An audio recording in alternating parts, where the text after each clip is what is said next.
This is WCPO 9 News. Thank you so much for joining us for WCPO 9 News. I'm Craig McKee. Let's take a look at some of those top stories. The effort to vaccinate the tri-state against the coronavirus expands on Monday, with more people becoming eligible for the shots. Anyone 16 and older can get vaccinated in Ohio starting Monday. Also on Monday, all Kentuckians and Hoosiers aged 40 and up are eligible to get the shot. Kentucky's governor says he also plans to extend the state's mask mandate, and this comes after Indiana announced the mask mandate there will expire on April 6th. Prosecutors announced indictments for 2 women in connection with the incident that left a 1-year-old seriously injured. Police arrested Robert Fogel after a SWAT standoff at the Quality Inn in Queensgate last Friday. He's charged with 1 count of child endangering, also 1 count of felonious assault. Prosecutors say the child's mother, Kayla Dragston, left her in the care of Fogel and Mary Hensley. At some point, though, they say Hensley left the room and then came back to find the girl seriously injured. When police responded, Fogel barricaded himself inside for more than an hour. Both Hensley and Dragston also face a charge of child endangering as well as drug-related charges. If you're looking for somewhere to cheer on your favorite teams who might still be in the big dance, you can check out March Madness on the Levee this weekend. This will be at the open-air Bridgeview Box Park both Saturday and Sunday. Sweet 16 games will be on the big screens, and you can get food and drinks from local restaurants. Walnut Hills grad Maceo Teague and the Baylor Bears play Villanova tomorrow afternoon. Now let's get a check of your 9 First Warning forecast. Send it over to Chief Meteorologist Steve Raleigh. Steve. Okay, Craig, as we look at things, a lot of clouds around here now, but we're going to clear out by daybreak. Temperatures seasonal in the lower 40s for our Saturday. A lot of sunshine throughout the day for Saturday. In fact, 60s and 70s in the afternoon. It looks like a terrific day around here. Sunday's a little different. We're going to see a weather system come in late Saturday night, overnight, to bring us some rain and maybe even a couple of thunderstorms. A few leftover showers are possible early on Sunday, and then temperatures will mostly hold steady in the middle 50s. Our 9-day forecast then shows some sunshine early into next week. Keeping an eye on opening day. Right now it's dry and seasonal, but certainly cool. I'm Larry Seward in Clifton. From Cincinnati Children's to the White House, a doctor is hunting dignity for a community that feels overlooked by vaccine rollout and expendable. I'm a constituent out of Mason, Ohio. Dr. Cara Ayers' voice is more than her own. The Cincinnati Children's PhD runs the National Center for Dignity in Healthcare with People with Disabilities and co-runs her family of 5 with a husband in a similar spot, battling bone and lung weakening conditions that put both in wheelchairs where they see clear bias in COVID-19 vaccine access. I've definitely had sleepless nights, worried about the future of my family and our health during this pandemic. The largest problem has been just a lack of consideration of disability-related needs. We hear about some of these max vax sites, which are a great way to vaccinate a lot of people at once. But for somebody maybe with autism or with sensory issues, that loud, huge crowded space in itself could be a huge deterrent. I've heard from many voices who have said, I just don't feel like I'm seen as worthy if something as small as my ability to even use the website is not considered, then what does that tell me, about policy makers remembering me? Kind of this idea of that the sick, are expendable. The impact is, in best case, delayed vaccination, where people eventually do access it. In other cases, we have real concerns about people who are still waiting or have encountered these barriers and can't seem to get through. To feel forgotten is to feel devalued. And I myself know of the wealth of benefits that our disability community bring to every community, family, school, place of employment that they are present within. And I wish more people could see that value. But I do worry that there's a sense of despair that will make some people feel like that they're not intended to be a part of this process. Dr. Ayers will soon meet virtually with President Biden's Health Equity Task Force to share her story, hoping it and her community story leads to solutions and inclusion in future decisions. Larry Seward, WCPO 9 News. I'm Ariel Carbone. For the last year, the curtain has been down and the stage dark here at the Warsaw Incline Theater in Price Hill. But better days are ahead. 4 shows by Cincinnati Landmark Productions here at the farm sold out in just one day. The mics have been quiet for more than a year. It's like being a hammer and there are no nails anywhere to be found. Our purpose in life was taken away. Roger Pilley is the managing director of Cincinnati Landmark Productions. He says the pandemic has been a challenge for local arts organizations. Planning for something like that without an end date is so tricky. But the spotlight is returning. Just a fun show for sure. The company will perform 4 now sold-out dinner shows, Blast from the Past, at the farm in Delhi Township. The audience obviously responded. So that tells us the audience can't wait to get back. Theaters have been really hurt, almost worse than banquet halls. The two West Side staples are teaming up at a time when businesses all across the country are struggling. The governor told people don't go to Christmas parties and don't go to funeral lunches, so we had like a very bad month in December, but people are really coming out now. Farm owner Daniel Elsasser says banquets are starting to bounce back. He even hosted this wedding in January. And now with the stage shows that we're going to be having here, that's going to definitely help us also.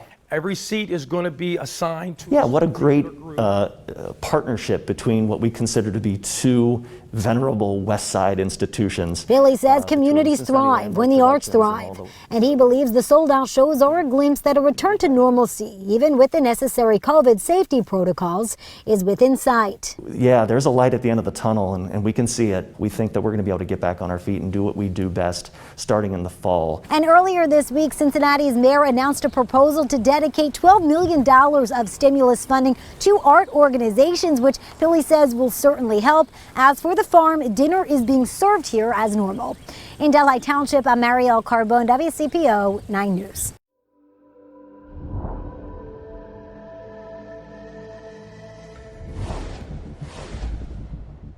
As of today, 71% of individuals 65 and over have received at least one shot. That's important because seniors sadly account for 80% of COVID deaths. As the vaccination numbers continue to rise, there's more good news regarding the storage of the Pfizer vaccine. The European Medicines Agency has new data which shows the Pfizer vaccine can be stored at normal freezer temperature for 2 weeks. The new storage option gives more flexibility with its distribution, as the Pfizer vaccine originally had to be stored in expensive ultra-cold freezers.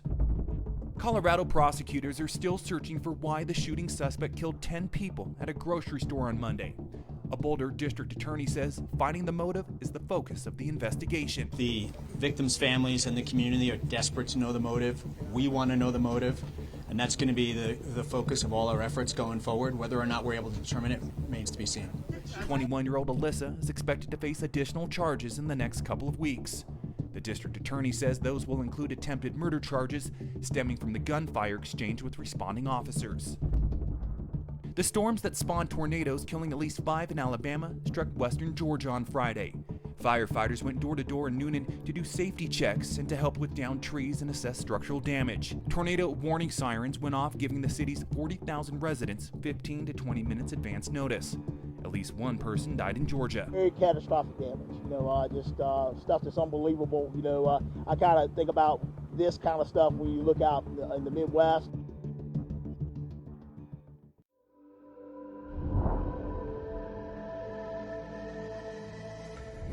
The new American Rescue Plan will help millions of Americans and businesses immediately, but economists say it won't help unemployment return to normal for years. We spoke with one who explains why it might take so long. We are in a jobs hole that's on the order of 12 million jobs. Where most labor economists might see numbers, It's just enormous. Heidi Shearholz sees people.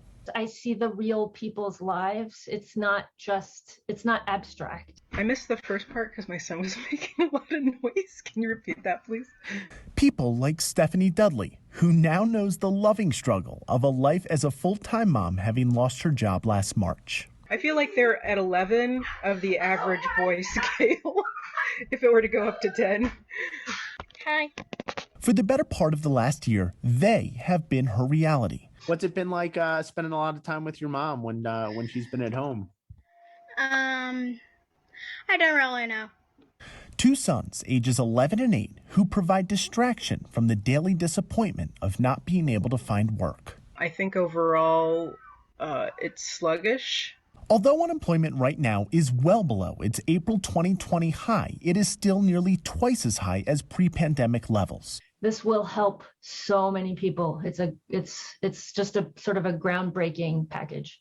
Heidi says the American Rescue Plan passed by Congress is imperative. She says those $1,400 checks will be a huge boost to people and the economy, but not necessarily unemployment, even though more loans are coming to businesses. It takes more time, to have a business get formed, built, happen, hire people. So it's not going to happen overnight. In its most recent report, the Congressional Budget Office said the U.S. economy would reach its pre-pandemic output by this summer, which is faster than expected, but says unemployment won't reach its pre-pandemic level until the year 2024. We know that things will be improving by then, but we are still going to have a big jobs hole on September 6th. There won't be enough jobs to go around by then. It's why Heidi wishes the unemployment benefits were extended longer in the plan, knowing this issue will be around to stay. I'm not really playing a game or anything, even though there's a switch right here. Even if it has given some parents the opportunity to mom like never before. But together they can be pretty rowdy, but a lot of fun. A lot of fun. I'm Dan Grossman reporting.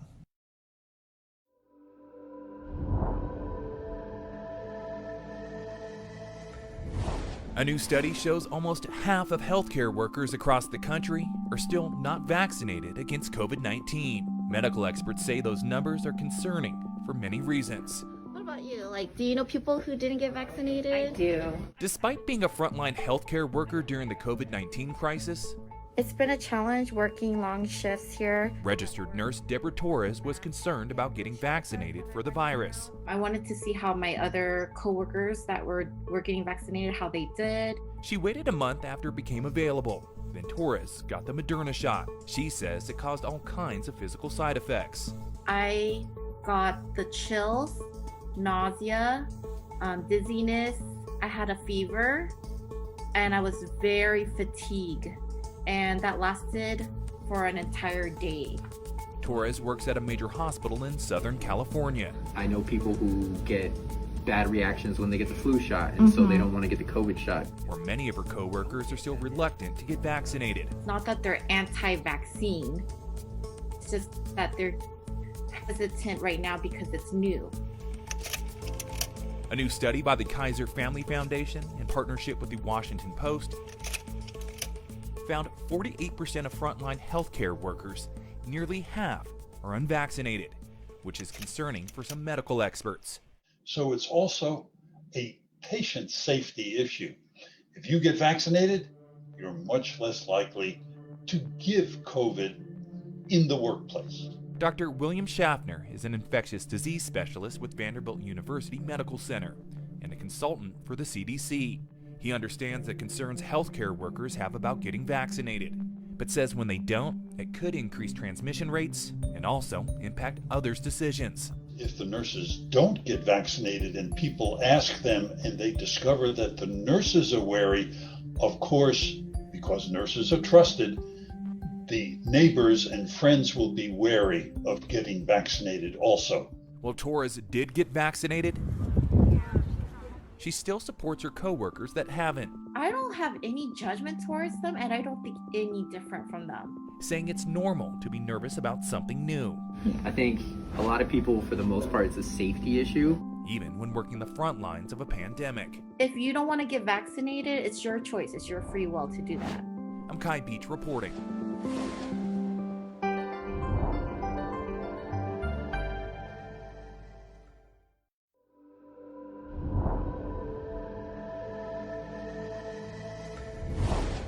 As we process a pandemic and the shootings in Atlanta and Boulder, it's okay to feel stressed and anxious. Health experts explain what we're experiencing and what we can do to help. Time and time again, we see mass shootings send a ripple effect through our communities, causing fear, sadness, and a mix of other emotions.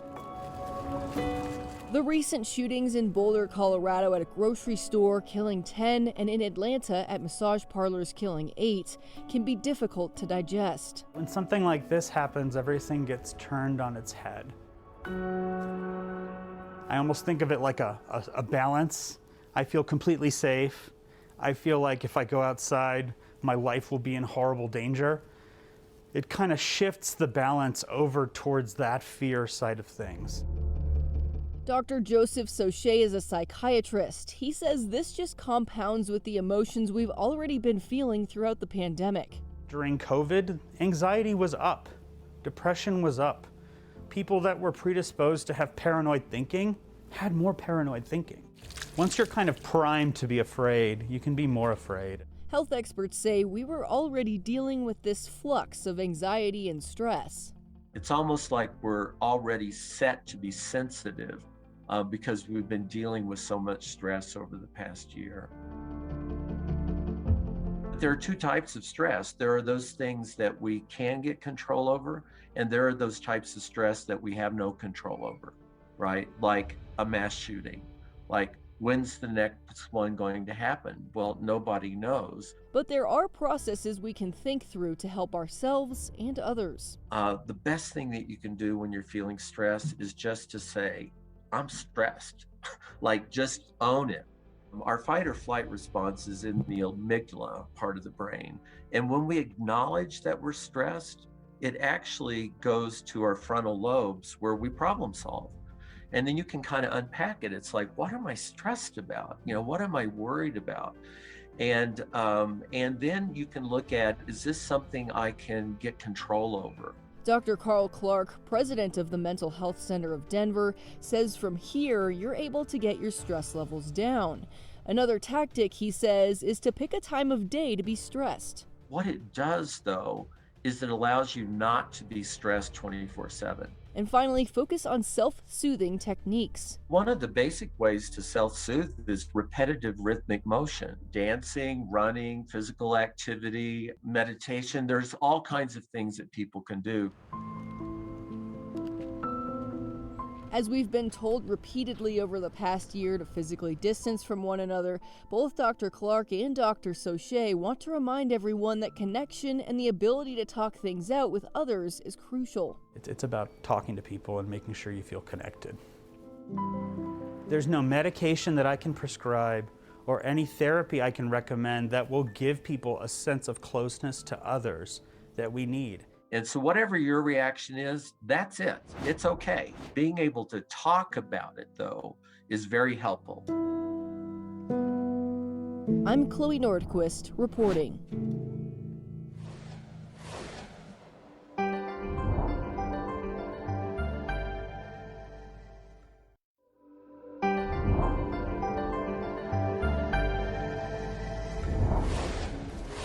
Some employees of Darden restaurants are getting a raise. Darden owns several major chains, including Olive Garden, Cheddar's Scratch Kitchen, and Longhorn Steakhouse. The company says its hourly employees will be taking home at least $10 an hour, including tips, starting next week. That will increase to $11 next year and to $12 in 2023. The change will affect about 20% of workers.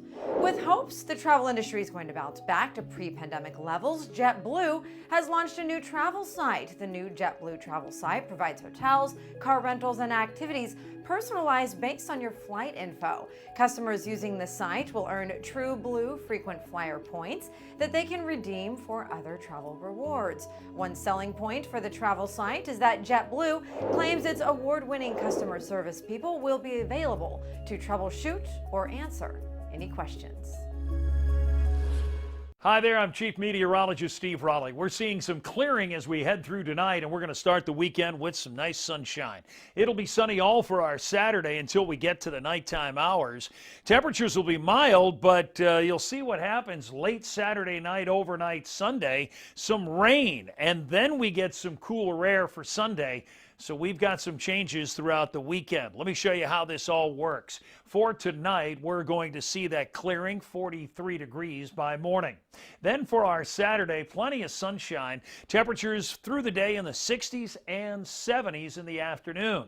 Now, late at night, we'll see that rain in the front and this kind of system roll through, and as a result, we have a chance for showers Sunday morning, and then it looks like temperatures much cooler and holding steady in the 50s.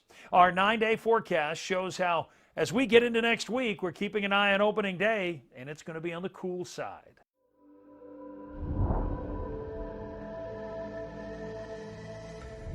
At the beginning of the pandemic, Alex Lucas says he got COVID-19. When he got better, some symptoms didn't go away. Probably for a good month, I was like a zombie. He could only walk for a few minutes on the treadmill due to breathing problems. I couldn't think straight. Every joint hurt, every muscle hurt, everything hurt. On top of his long-haul symptoms, work has been slow, and his dad passed away after battling COVID-19. And it was a rough year. Last week, he got his first Pfizer shot, and miraculously, his chronic symptoms vanished. It changed, and I'm actually like smiling again. Dr. David Aronoff at Vanderbilt says it's hard for them to know whether it's the vaccine that caused this to happen or it was just by chance. We are definitely hearing stories similar to that from around the world. Dr. Aronoff says around 1/3 of patients with long-haul syndrome from COVID-19 are reporting their ailments disappeared after getting vaccinated. And what we don't know is if those people, that roughly 1/3, were going to improve anyways over that period of time. And it just was coincidental with getting the vaccine. Meanwhile, Alex says he feels like he got 10 years back on his life.